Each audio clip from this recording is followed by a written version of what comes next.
I'm Major Alex Carter, 42, stationed at Fort Bragg, and I've spent the better part of my adult life serving in the military.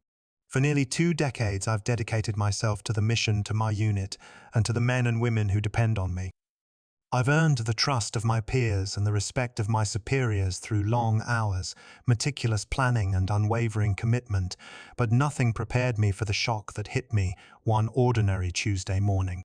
It started with an email notification from the base's secure portal, a simple subject line that made my stomach drop. I had spent the past 3 weeks developing a detailed strategy report on troop movements and supply chain optimization, cross-referencing intelligence data and factoring in every variable I could anticipate. I opened the file, expecting to see my name as the author, a small acknowledgement of the effort I poured into it, but instead my eyes locked on a name I didn't recognize. Lieutenant Jason Harrow. No footnote, no credit, no explanation, just my work reformatted and presented as his own. I stared at the screen for a long moment, my heart pounding. The charts I painstakingly built, the insights I argued for, the warnings about potential weak points in the supply line, all gone or reworded to make him look capable. I could feel the blood rush to my head, a combination of disbelief and anger twisting in my gut. How could this happen in a place where loyalty, honor, and chain of command are supposed to matter more than ambition or nepotism? At home, things weren't any easier. My wife, Rachel, had been dealing with her own long hours at the hospital, and my 2 kids were juggling school and extracurriculars. I had promised them stability and presence, but between the deployments and late-night shifts, I often felt I was failing them, despite my best efforts. And now with this betrayal, the weight of both personal and professional failure threatened to crush me. It wasn't just about stolen recognition. It was a violation of trust, and in the military, trust is everything. I called up my direct reports trying to verify the situation, but everything they said only confirmed my worst fears. The briefing scheduled for the general's review showed Jason's name at the top. My notes had been repackaged, my cautions softened or erased entirely, and my name was nowhere to be found. It was as if the work I had sweated over for weeks had never existed, and worse, it had been weaponized to make me look obsolete, slow, or incapable. I remember walking past the supply depot that afternoon, watching the younger officers joke and laugh, completely unaware of the storm brewing inside me. I had trained some of them, mentored them, guided them, and yet here I was, sidelined in the game I had built. Every step I took felt heavier, as if the base itself had grown hostile overnight. I felt isolated, the familiar camaraderie replaced with suspicion and whispers that I wasn't keeping up or wasn't adapting to the new ways. Sitting alone in my office, I replayed every interaction with the general, every meeting where Jason had been quietly groomed for this moment. How could I have missed the signs? The promotion had appeared overnight. The documents subtly altered, the reassignment of responsibilities carefully orchestrated. The betrayal was methodical, precise, and deliberate, and I was the intended victim. The shock was not only that it happened, but that it could happen with such surgical accuracy under the very roof where I had invested my loyalty and sweat. By the time I closed my laptop and leaned back in the chair, I realized that mere outrage wasn't enough. The initial shock had given way to a cold clarity. This wasn't a mistake or an accident. Someone had planned it, executed it, and expected me to remain silent.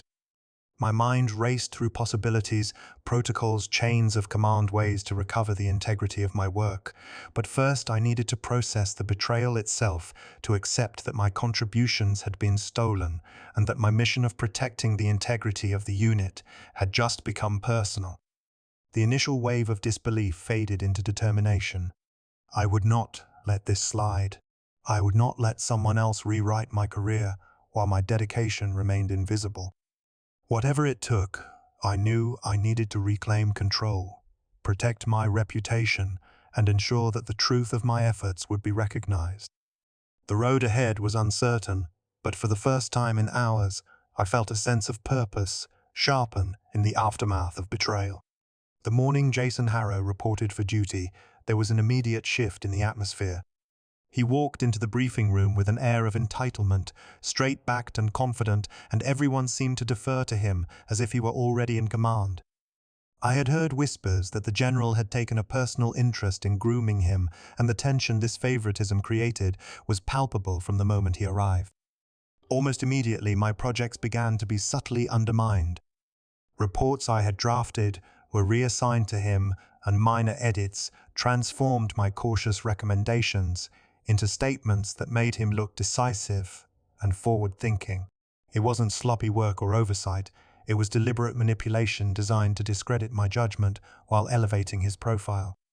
Every time I presented a strategy in meetings, he would restate it as his own, often softening the warnings or exaggerating the certainty of success.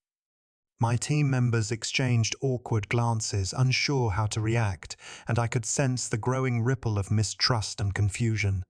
At first I tried to brush it off, telling myself that the military thrives on hierarchy and that mentorship sometimes means sharing credit. But it quickly became clear that Jason was not learning from me so much as he was being positioned as my replacement. The more I tried to clarify my points in briefings, the more they were spun by others or ignored entirely. Files I had saved meticulously were lost from shared drives, or worse, presented in a format that made me look slow and indecisive. It was a game of perception, and suddenly every small mistake or hesitation seemed magnified. The general's overt favoritism was subtle but unmistakable. He would nod approvingly whenever Jason made a point, rarely acknowledging my contributions, even when the outcomes were undeniably mine. I noticed how colleagues who used to come to me for guidance began seeking him out instead, as if I had been quietly demoted in influence without anyone announcing it. The quiet looks, the half smiles, and the hushed conversations in the hallway all contributed to a growing sense of isolation. I had always prided myself on my ability to read the room, to understand people, and now I felt blindsided in a place where awareness and timing are everything. This was compounded by the stress of navigating military protocol while trying to maintain professional integrity. I couldn't openly confront Jason or the general without risking my own standing, yet doing nothing felt equally dangerous. I had to walk a tightrope, ensuring I remained visible and credible while planning my next steps carefully. Every interaction became strategic, from how I phrased my emails to how I conducted briefings, because one misstep could be used to further discredit me. Even simple things were now loaded with tension. A casual question from a junior officer could turn into a setup where my response was judged more harshly than Jason's. A suggestion I made in a meeting would be met with polite nods, only to be repeated later by him as if it were new insight. The subtle coordination was unmistakable, a well-orchestrated effort to make me appear out of touch and incapable. I realized that this was no longer a question of credit or recognition. It was a campaign against my reputation and authority within the unit. I spent hours after each day reviewing documents and meeting notes, trying to map out how Jason's rapid rise had been orchestrated. Each anomaly, the missing files, the reassigned reports, the selective acknowledgement fit together in a pattern that revealed intent. It was infuriating to see the pieces align, yet there was a part of me that felt a strange clarity. I could no longer deny the truth. This was deliberate, and if I wanted to reclaim my position and integrity, I would have to act with precision and patience. By the end of the week, the sense of pressure had become almost tangible. My peers were polite but distant, and the subtle isolation that had begun as whispers had grown into a quiet wall separating me from the rest of the unit. I caught myself pausing before speaking in meetings, calculating my words and wondering how each comment might be twisted or used against me. The unfairness of the situation weighed heavily, but beneath the frustration and simmering anger, a resolve began to build. I would not let this orchestrated undermining define my career or tarnish my reputation, and I knew that if I played my next moves carefully, the truth could still prevail. The first real break came unexpectedly one late afternoon as I walked past the command office. I caught fragments of a conversation between the general and Jason, their voices low but unmistakable, discussing which reports to reassign and which details to suppress. I froze in the doorway, heart pounding, as I realized that the undermining I had sensed was not random or accidental. It was orchestrated with intent. I retreated quietly, taking a moment to steady my thoughts. That night, I secured a small digital recorder, the kind that could clip discreetly onto my uniform, and began planning how to capture the conversations without drawing attention. Every meeting, every informal briefing, and even casual hallway chatter became a potential source of evidence. I observed body language, timing, and the subtle ways instructions were given, cataloging everything mentally, as if I were preparing a battlefield strategy. Balancing this with family life added a new layer of complexity. At home, my wife noticed my distant mood, my distracted glances at my phone, and the constant notes I carried with me. I didn't tell her the details, but her quiet support gave me strength, reminding me that the stakes were higher than just professional pride. My kids' faces flashed in my mind when I considered the consequences if my reputation were irreparably damaged, reinforcing the necessity of careful, calculated action. The recorder became my most trusted tool. I clipped it inside my pocket during meetings, slipping it into corners during casual discussions, always ensuring it wouldn't be discovered. I documented every directive, every manipulation, and every subtle attempt to rewrite my work as Jason. The tension was constant. One misstep could reveal my awareness and provoke retaliation. I moved through the base like a shadow, careful not to attract attention, yet fully engaged in observing and logging every suspicious interaction. I also began cross-referencing reports and files, comparing what I had prepared to what had been reassigned or altered. It became clear that the edits were strategic, designed to make me look indecisive and slow, while elevating Jason's credibility in front of the leadership. Each piece of evidence strengthened my resolve, transforming the frustration and anger I had felt into a methodical plan. I realized that to reclaim my position, I needed more than proof. I needed a narrative that demonstrated both intent and consequence. As days passed, I refined my strategy, deciding which moments to capture and how to present the information if the time came to confront the general. I practiced patience, reminding myself that a single premature move could ruin everything. Every careful step, from recording conversations to cataloging anomalies, was part of a larger strategy to expose the deception and restore integrity to my work. The tension was palpable, yet beneath it, a sense of control and determination grew, fueling the anticipation of the moment when the truth would finally come to light. By the end of the week, I had enough audio clips, notes, and cross-verified documents to begin assembling a comprehensive case. I knew the confrontation would be high stakes, but for the first time since the betrayal began, I felt a flicker of advantage. My meticulous planning had created a foundation strong enough to challenge the unfair system, and I was ready to move from discovery into decisive action. I knew that I couldn't take on the General and Jason alone, so I started reaching out to former colleagues who had faced similar situations or had witnessed the subtle manipulations firsthand. Calls were made cautiously in quiet corners or during off-duty hours, each conversation carefully measured to avoid raising suspicion. Some were hesitant at first, wary of getting involved, but as I explained the inconsistencies and shared the evidence I had gathered, a few key allies began to understand the gravity of the situation. With each conversation, I began organizing backup documents in earnest. Every report I had drafted, every file that had been altered or reassigned, and every timestamped communication was catalogued meticulously. I stored copies on multiple secure drives, some encrypted, some hidden in places that only I could access, ensuring that nothing could be lost or tampered with. The act of organizing these materials became almost therapeutic, turning frustration and anxiety into concrete action. I also began to compile a timeline of events, noting when files disappeared, when edits were made, and when critical meetings were altered to exclude me.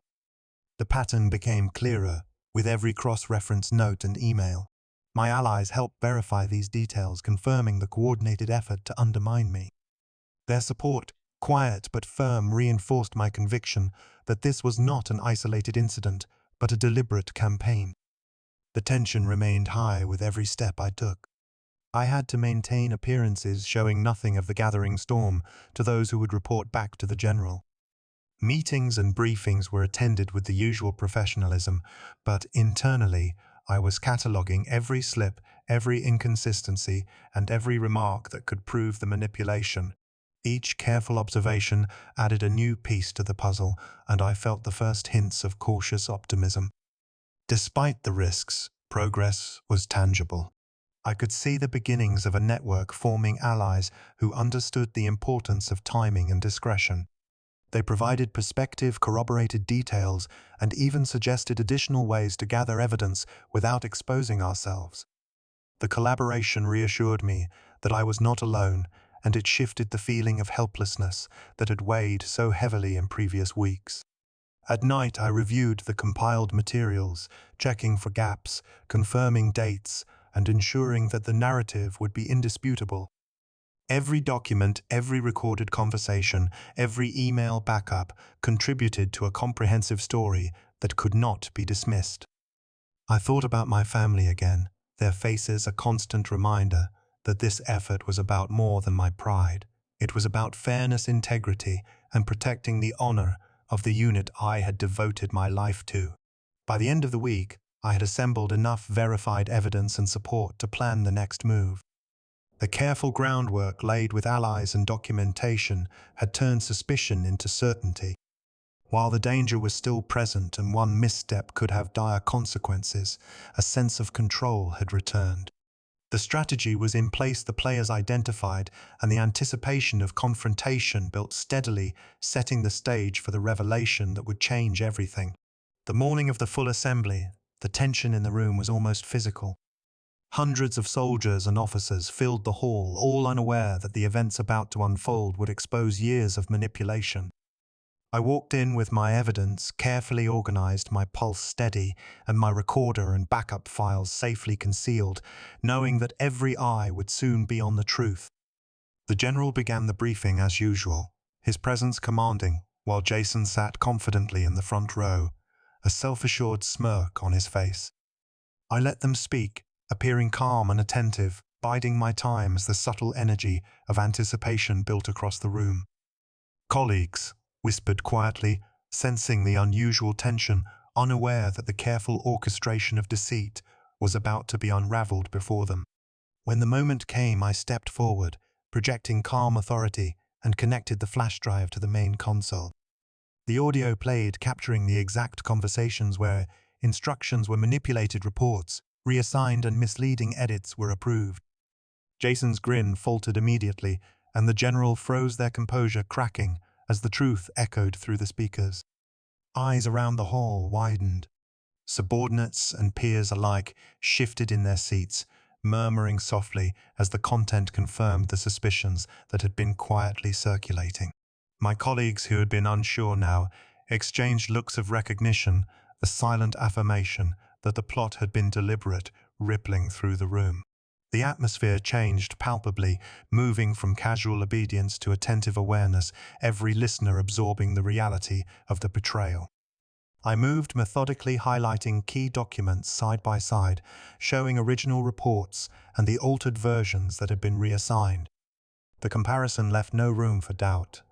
The pattern was undeniable. The general tried to interject, but the words faltered, and Jason's attempts at justification stumbled against the weight of the evidence.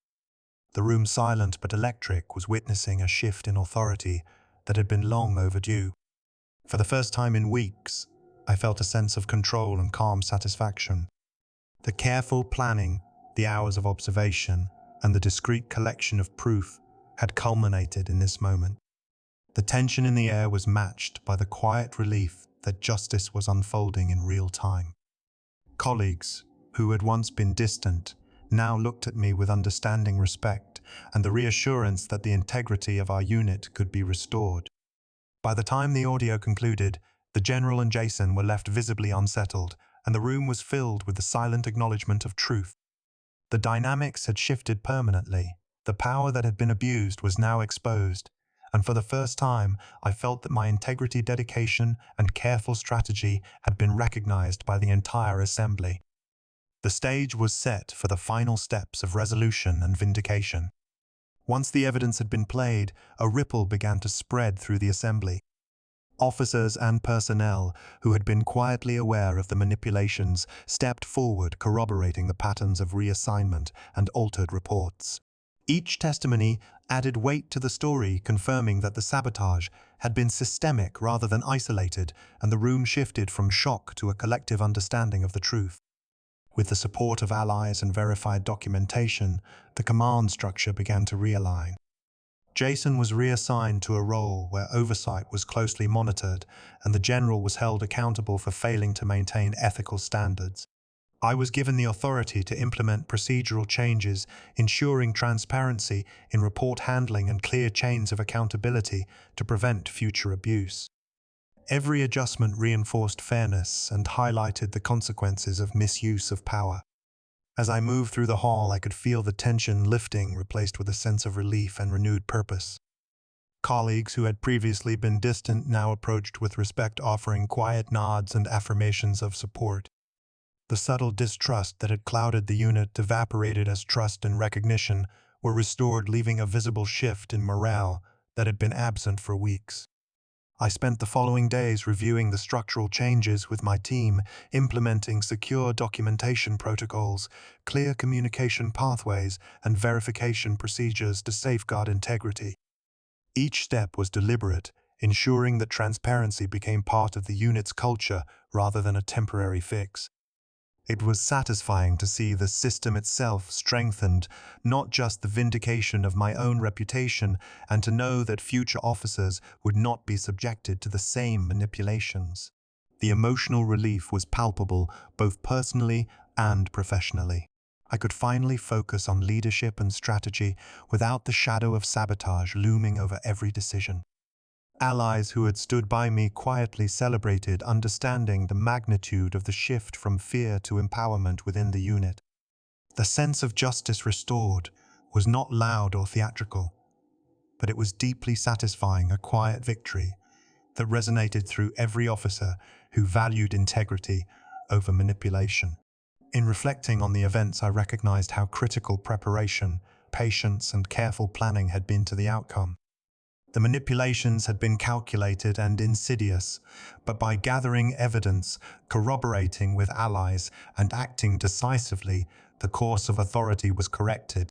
The triumph was as much about reinforcing ethics and fairness as it was about reclaiming personal honor, leaving a lasting impression on the unit and a renewed confidence in the values we swore to uphold. Sitting alone in my office after the dust had settled, I had time to reflect on everything that had happened. The betrayal, the meticulous planning, the gathering of allies, and the ultimate vindication all left me with a renewed understanding of integrity and courage. I realized that standing up to authority, even when the odds seem insurmountable, is not just about proving yourself, but about protecting the principles that define the organization and the people within it. Balancing family life with duty and moral responsibility was another lesson that remained vivid. The hours spent planning, recording, and strategizing could have easily come at the expense of those I loved most, but it was their support and the thought of safeguarding the unit's integrity that fueled my determination. I understood that courage is not just visible action, but also quiet perseverance, the kind that happens behind the scenes when no one is watching. The experience also reinforced the importance of preparation and patience. Evidence, allies, and careful strategy were as crucial as bravery in facing the confrontation. The satisfaction I felt was not in the punishment of those who had wronged me, but in the restoration of fairness and transparency, in knowing that the system could be corrected and future officers would be protected from similar manipulation. Looking back, I see that the greatest victory was the affirmation that truth and integrity can prevail even in the most hierarchical and high-pressure environments. Standing up for what is right requires not only moral clarity, but also tactical thinking and courage. Have you ever faced a situation where you had to confront someone in authority while knowing the truth was on your side? The challenge is daunting, but the reward is lasting, and the lessons carry far beyond a single victory.